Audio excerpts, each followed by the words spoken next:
ሀገሪቱን ህዝቦቿን ባህሏን ከጫፍ ጫፍ በቅጡ የማያውቁ ንቅል ምሁራን የሚከላከል ማሽን ዛሬ ቢኖር ነገ እንደምሾመው እርግጠኛ ነኝ።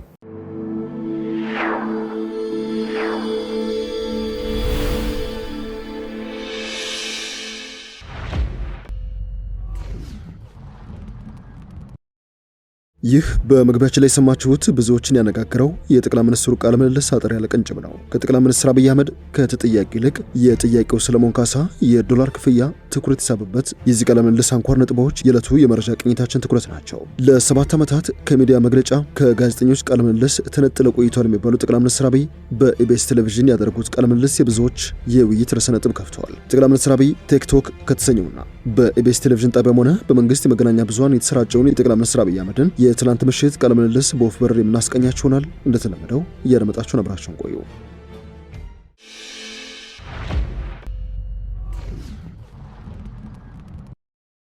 ጠቅላይ ሚኒስትር አብይ ብዙዎች የተነጋገሩበትን ቃለ ምልልስ በኢቢኤስ ቴሌቪዥን ከሚተላለፈው ቲክቶክ ከተሰኘው የቴክኖሎጂ ፕሮግራም ጋር አድርገው ነበር። ቃለ ምልልሳቸው በአርቲፊሻል ኢንተለጀንስ እና ሌሎች የቴክኖሎጂ ጉዳዮች ዙሪያ ያተኮረ ነበር። ጠቅላይ ሚኒስትሩ የኔ ዘርፍ ነው የሚሉት የቴክኖሎጂ ኢንዱስትሪ በኢትዮጵያ እንዲስፋፋ በኢንሳ ሲሰሩ ከነበረበት የ2000ዎቹ መጀመሪያ አንስቶ በትጋት እንዳለፉ ይናገራሉ። ኤቲኤም በኢትዮጵያ ለመጀመሪያ ጊዜ በንግድ ባንክ በኩል ከማስጀመር ከደመና ዝናብ ማዝነብ ወደ ሰማይ የተለያዩ መረጃዎችን ለመሰብሰብ የተላከችውን ሳተላይት መላክን ጨምሮ ጠቅላይ ሚኒስትር አብይ በቴክኖሎጂ ዘርፍ ፈርቅ ቀደርኩባቸው ያሏቸው ስራዎች መካከል የሚጠቀሱ ስለመሆናቸው ከጠቅላይ ሚኒስትሩ ቃለ ምልልሶች መረዳት ይቻላል። ብዙዎች በተለይም የመንግስት ተቋሚዎች ይህንን የጠቅላይ ሚኒስትሩን ቃለ ምልልስ አብዝተው ሲተቹት ተስተውለዋል። የመንግስት ደጋፊዎች በአንጻሩ ቃለ ምልልሱን በከፍተኛ ትጋት በማህበራዊ ትስስር ገጾች እያሰራጩት ይገኛል። የተቃውሞ ጎራ ግን እንዲያውም ከቃለ ምልልሱ ጭብጥ ይልቅ ሰለሞን ካሳ የተባለውን በኢቢኤስ ቲቪ የቴክኖሎጂ ፕሮግራም አዘጋጁን አብዝተው ሲተቹም ተስተውለዋል። ግለሰቡ ጥያቄ ሳይሆን የመንግስት ሰው ነው፣ በዋናነትም ተቃዋሚ የሚባሉ ሰዎችን የኢንተርኔት አገልግሎት ጃም በማስደረግ ወይንም በማስጠለፍ በኩል ይሳተፋል ሲሉ የከሰሱትም ጥቂቶች አይደሉም። ከዚህ ውጪ የዲጂታል ፋውንዴሽን በተሰኘ የመንግስትና የዓለም ባንክ ኢኒሼቲቭ ውስጥ አማካሪ በመሆን በሚሊዮን የሚቆጠር ገንዘብ የተከፈለው ሰው እንደሆነም የከሰሱት የሚዲያ ሰዎችም አልጠፉም። ሰለሞን ለዓመታት በኢቢኤስ ቴሌቪዥን እያዘጋጀ በሚያቀርባቸው የቴክኖሎጂ ዝግጅቶቹ ይታወቃል። ኑሮውን በሀገር አሜሪካ ያደረገው ሰለሞን ከቅርብ ዓመታት ወዲህ ደግሞ በኢትዮጵያ የቴክኖሎጂ ማስፋፊያ ፕሮጀክቶች ላይ በንቃት እንደሚሳተፍ ይነገርለታል። ሰለሞን በየሳምንቱ ውስብስብ የሚባሉ የሳይንስ ፈጠራ ውጤቶችን የተመለከቱ መረጃዎችና ትንታኔዎችን በማቅረብም ብዙዎች ያውቁታል። ለዓመታትም በዚህ ዘርፍ በጉልህ ከሚጠቀሱ የዘርፉ ባለሙያዎች መካከል አንዱ ሆኖ ቆይተዋል። ባለፉት 7 ዓመታት ግን ከጠቅላይ ሚኒስትር አብይ መንግስት ጋር በቅርበት ይሰራል በሚል ስሙ ይነሳል። ግለሰቡ ሳይቴክ የተሰኘ መጽሐፍ ጽፏል። ይህን መጽሐፍ በአርታይነት ያረሙለትም ያኔው የቴክኖሎጂ ሚኒስትር የአሁኑ ጠቅላይ ሚኒስትር አብይ አህመድ ናቸው። የአጋጣሚ ለሁለት ሰዎች መቀራረብ ምክንያት ሆኗቸዋል። በዋናነትም ጠቅላይ ሚኒስትር አብይ በዚህ ዘርፍ አማካሪና አጋዥ ፕሮጀክቶችን ከሚሰሩ ሰዎች መካከል አንዱ አድርገው ከመረጡት ሰነባብቷል የሚሉም መረጃዎች አሉ። ለአብነት ያክልም የኢኖቬሽንና ቴክኖሎጂ ሚኒስቴር በበላይነት በሚመራው ዲጂታል ፋውንዴሽን በዓመት ከ$100,000 በላይ ክፍያ ያስገኝለትን ስራ ኮንትራት ተሰጥቶታል የሚል ውንጀላዎችም ሲቀርቡበት ተስተውሏል። ለዚህም ነው ሰለሞን ካሳ የጠቅላይ ሚኒስትሩ በር የሚከፈትለትና ባልተለመደ መልኩ ጠቅላይ ሚኒስትሩ ለቃለ ምልልስ ፈቃደኛ የሚሆኑለት ሰው ነው ሲሉ የሚጠቅሱት። የኢኖቬሽንና ቴክኖሎጂ ሚኒስቴር ከሳምንት በፊት በፓርላማ ባቀረበው የኦዲት ሪፖርት የበጀት ጉድለት ተገኝቶበት እንደነበር ይታወሳል። ያም ሆኖ ግን አላግባብ ባክኗል በተባለው በጀት ውስጥ የመንግስት ተቋሚዎች የሚከሱት ሰለሞን ካሳ የተሳተፈበት ስራ በይፋ ሲገለጽ አልታየም፣ ማስረጃም አልቀረበበትም። ውንጀላ የሚቀርብበት ሰለሞንም በጉዳዩ ዙሪያ እስካሁን ድረስ ይፋ ያደረገው ማስተባበያም የለም። ያም ሆኖ ሰለሞን ከ4 ኪሎ የማይጠፋ የቅርብ ሰው እንደሆነ ተቺዎቹ ሲናገሩ ይደመጣሉ። ጠቅላይ ሚኒስትር አብይ ወደ ስልጣን ከወጡ በኋላ መደበኛ የሚባል ጋዜጣዊ መግለጫ የሰጡበት በርከት ያለ ጊዜ የለም። ጠቅላይ ሚኒስትሩ ከመንግስታቸውም ሆነ ከግል ሚዲያ ጋር በምንም ጉዳይ ላይ ቃለ መጠይቅ ከሰጡም ረጅም ጊዜ ተቆጥረዋል። በተለያዩ መንግስታት ደረጃ የተለመዱ ጋዜጣዊ መግለጫዎች መስጠትም ወደ ስልጣን የመጡ ሰሞን እንጂ ከዚያ በኋላ የቀረ የመሰለ ልማድ ሆኗል። ለባህር ማዶ ሚዲያዎችም ቢሆን መደበኛ የቃለ ምልልስ ዝግጅቶች ላይ በመገኘት ሀሳባቸውን ያካፍሉበት የሚታወስ አጋጣሚ የላቸውም። በቅጽበት የሚታወሱትም ለዓለም ኢኮኖሚ ፎረም መድረክ ላይ ያደረጉት ቃለ ምልልስና መሀል አዲስ አበባ ከዓመታት በፊት በውድቅት ሌሊት ድንገት ላገኙት አንድ የባህር ማዶ ጋዜጠኛ የሰጡት ፍላሽ ኢንተርቪው ነች። ብዙዎች የጠቅላይ ሚኒስትሩ መልእክትም ሆነ መግለጫ ላይም እቅድና ሀሳብ የሚሰሙትም ከማህበራዊ ትስስር ገጻቸው ብቻ ነው። አልፎ አልፎ ደግሞ በፓርላማ ቀርበው ለምክር ቤት አባላት ጥያቄዎችና አስተያየቶችን እንደዚሁም ምላሽና ማብራሪያ ከሚሰጡባቸው ገለጻዎችም ጭምር ነው። ከዚህ በተረፈ ፕሮጀክቶች ሲያስጀምሩም ሆነ ሲያስመርቁ ጉብኝቶችን ሲያከናውኑ አብረዋቸው በሚጓዙ የቀረጻ ባለሙያዎች የሚከናወኑን ሲያብራሩ በመንግስት መገናኛ ብዙሃን የሚታዩበት አጋጣሚ እንጂ መደበኛ ቃለ መጠይቅ፣ ጋዜጣዊ መግለጫ በጠቅላይ ሚኒስትር አብይ የስልጣን ዘመን ችላ የተባሉ የሚዲያ ዘርፎች ይመስላሉ።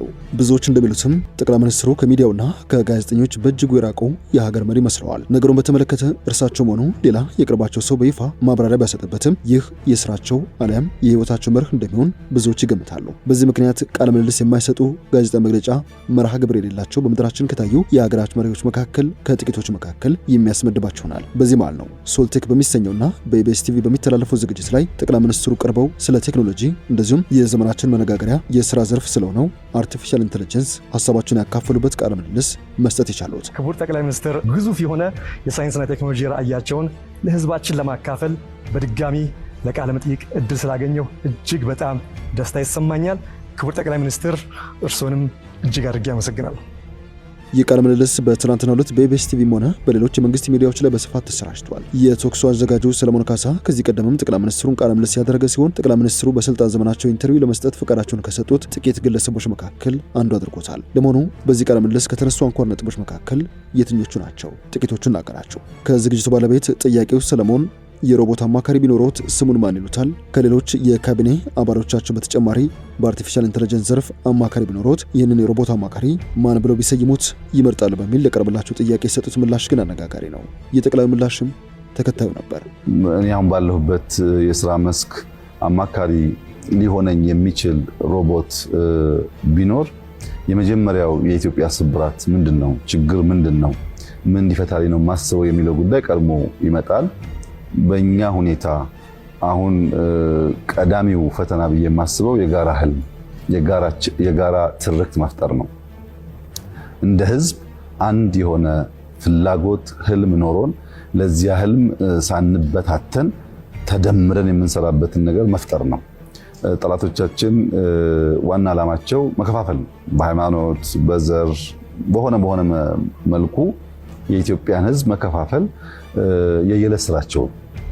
ይህንን እያጠና እያከሸፈ ለጋራ ህልም፣ ለጋራ ትርክት፣ ለጋራ ፍላጎት ኢትዮጵያውያን እንዲቆሙ የሚያደርግ ሮቦትስ ቢኖረኝ በጣም መርጣለሁ። ከዚህ ጋር አያይዘው የተናገሩት ጉዳይም የሀገሪው መነጋገሪያ አጀንዳ ሆኗል። በኢትዮጵያ በሚቀጥሉት 5 እና 10 ዓመታት የተለያዩ ተግባራትን የሚያከናውኑ ሮቦቶች በሁሉም ቤቶች ውስጥ እንደሚኖሩ ጠቅላይ ሚኒስትሩ ተስፋቸውን ይገልጻሉ። ለዚህ ደግሞ ከዛሬ ዓመታት በፊት ስልክ በሁሉ ቤት ይኖራል ሲባል የማይጨበጥ እንደመሰለን ሁሉ እንደዚሁም ዛሬም ለተለያየ ዓላማ የሚያገለግሉ ሮቦቶች በየግለሰቡ ቤት ይኖራል ተብሎ ቢነገር እምብዛም ለማመን ያስቸግር ይሆናል ያሉት ጠቅላይ ሚኒስትሩ ነገር ግን እውን ይሆናል፣ ሮቦቶች በየቤቱ ይኖራሉ ሲሉም ተናግረዋል። ነገር ግን እነዚህ ሮቦቶች ከዚህ ቀደም ከሚታወቁ የቴክኖሎጂ ፈጠራዎች የተለዩ ይሆናል ሲሉ ፍንጭ ሰጥተዋል። ይህንን ሲያብራሩም በአእምሮ ውስንነት የሚቸገር ልጅ ያለው ቤተሰብ ልጁን ትምህርት ቤት መላክ ባይፈልግ ለልጁ በሚመች መልኩ የተዘጋጀን ትምህርት ሮቦት በቤት ውስጥ እንደሚያስተምርለት ሊቀጥሩ አሊያም ሊገዛው ይችላል ባይ ናቸው። በተመሳሳይ የታመመ በየጊዜው መድኃኒት መውሰድ የሚገባው አባል ያለው ቤተሰብ ሮቦት ጊዜውን ጠብቆ መድኃኒት እንዲሰጡ ሊያደርግለትም ይችላል ነው ያሉት። ለመሆኑ ጠቅላይ ሚኒስትሩ የቴክኖሎጂ ሰው እንደሆኑ በተደጋጋሚ ይናገራሉ። የሮቦት አማካሪ ቢኖራቸው በምን ዘርፍ ላይ እንዲያማክረው ይጠብቃሉ? በሚል ለቀረበላቸው ጥያቄም አንድ ብቁ ሮቦት ካገኙ በሚኒስትር ደረጃ እንደሚሾሙት ይናገራሉ። ከአንድ የበለጠ ከሆነና በርከት ያለ ሮቦት ከሆነ ግን አገልጋዮች እንጂ ሹመኞች መሆናቸውን በማለት ተከታዩን ምላሽ ሰጥተዋል።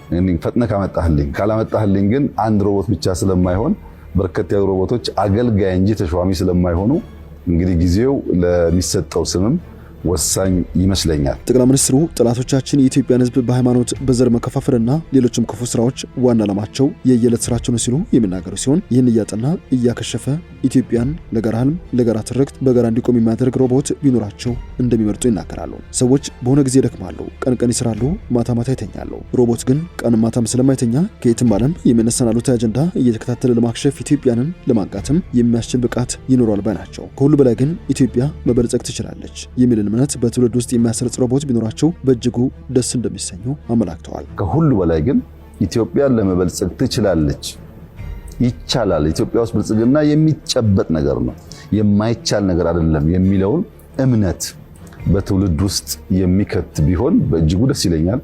በየቀኑ ያለብን ፈተና እንችላለን፣ እንበርታ፣ እንስራ የሚለውን እሳቤ በወጣቶች አእምሮ ውስጥ ማስቀመጥ ስለሆነ ጠቅላይ ሚኒስትሩ ይቀጥላሉ። ዲጂታል ኢትዮጵያ ሲሉ የጠሩት ኢኒሼቲቫቸው በ2025 እቅዱ ከሌሎች ዘርፎች በተሻለ መልኩ በተሟላ መንገድ ግቡን የመታ ዘርፍ ነው ብለውታል። በቀጣይነትም የ2030 የዲጂታል ኢትዮጵያ እቅድ እየተዘጋጀ ስለመሆኑ ጠቁመው ይህ ደግሞ የሚሳካ ከሆነ በኢትዮጵያ እውቀት መሪውን ኢኮኖሚ ለመገንባት ሁነኛ መሰረት ይጥላል ብለዋል። ከዚህ ባለፈም በሀገራችን ቴክኖሎጂ በሲቪል ሰርቪስ፣ በህግ ማስከበር፣ በመከላከያ፣ በሚዲያ፣ በግብርና፣ በኢንዱስትሪ ዘርፎች ያሉ ስራዎችን ለማሳካትና ለማሳለጥም ጥቅም ላይ እየዋለ ነው ብለዋል። የኢትዮጵያ አየር መንገድ በዓመት ከ100 ሚሊዮን በላይ መንገደኞችን ማጓጓዝ የሚያስችል እቅድና ለዚህም የሚያግዘውን አዲስ ዓለም አቀፍ አውሮፕላን ማረፊያ ለመገንባት እየሰራ ስለመሆኑም ጠቁመዋል። በመከላከያ ሰራዊት ውስጥ ሎጂስቲክስ የሚያጓጉዙ ድሮኖች እንደዚሁም በሰው ሰራሽ አስተውሎት የሚንቀሳቀሱ ተዋጊ ጀቶችም ጥቅም ላይ እየዋሉ ስለመሆኑ ጠቅላይ ሚኒስትሩ ጠቁመዋል። የሰው ሰራሽ አስተውሎት ወይም አርቲፊሻል ኢንተለጀንስ አዲስ አበባ ዩኒቨርሲቲ ውስጥ በፒኤችዲ ደረጃ መስጠትም ተጀምሯል ባይ ናቸው ጠቅላይ ሚኒስትሩ። የኢትዮጵያ አርቲፊሻል ኢንተለጀንስ በአፍሪካ ውስጥ ቀዳሚ ሚና እንዳለው በመጠቆም እንደ ኢትዮጵያ አየር መንገድና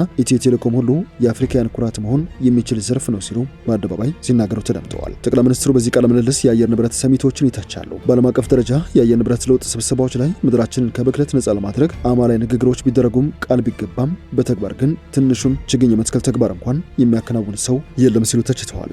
አብይ ሲቀጥሉ የሀያላን ሀገራትም ሆነ የአየር ንብረት ተቆርቋሪዎች ትኩረት ባለሙያዎቹ ግሪኖች ብለው የሚጠሩት ሀሳብ ሲሆን በአደባባይ ስለ አየር ንብረት ለውጥ አደጋ ከመናገር በዘለለ መሬት ላይ የወረደ ተግባር የላቸውም ባይ ናቸው። ለዚህም አደጋውን በአክቲቪዝም ሳይሆን በአክሽኒዝም መቀየር አስፈላጊ ነው ብለን እናምናለን ሲሉ ጠቅላይ ሚኒስትሩ በዓለም አቀፍ ደረጃ ከሚዘጋጁ ሰሚቶች በላቀ ደረጃ እርሳቸውና የሚመሩት ኢኒሼቲቭ በግሪን ሌጋሲ የጎላ ሚና የተጫወተ እንደሆነም ሲናገሩ ተደምጠዋል። ወደ ሸገር ታይምስ ቤተሰቦች የዕለቱ የመረጃ ቅኝታችን ያደመጣችሁን ይመስላል። ስለሰማችሁን አመሰግነን። በያላችሁበት ሰናይ ጊዜ